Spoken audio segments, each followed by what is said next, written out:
Kondisi rumah sekolah Milimeng, Kabupaten Pidijaya yang terletak di Gampong Senong telah terbawa arus banjir yang sangat dahsyat.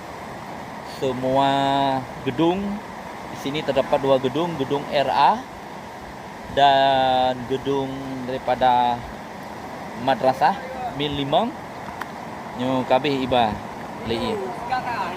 Ya.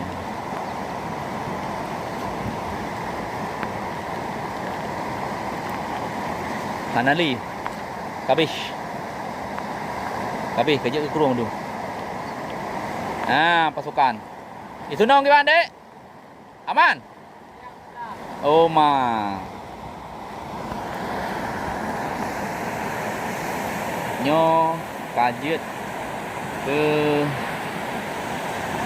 Kampung Kalom.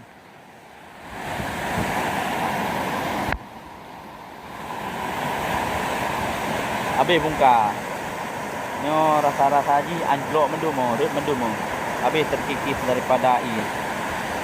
Bahaya tak? Nyo pagi punya teh tu.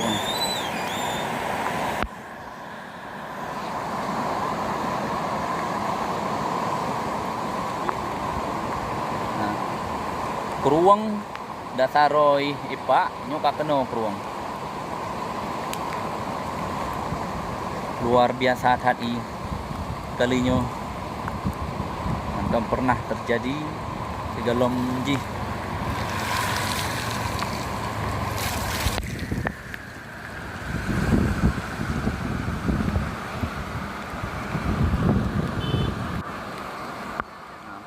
Kajet ke lautan daripada Kuang nyo belang-belang urang hanali.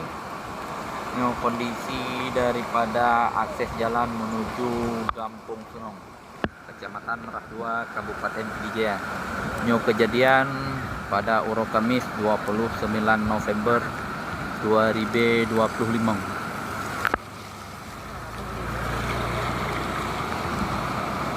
Hanali rumah sikula daripada Milimeng arep lam Kruang.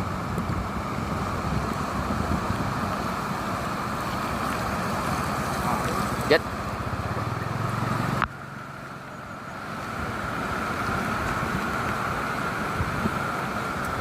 kiba Pak Guru naik kulam dah. Pak Guru kiba naik kulam dah. Naik kulam dah Hanali ya. Kaija balik ya.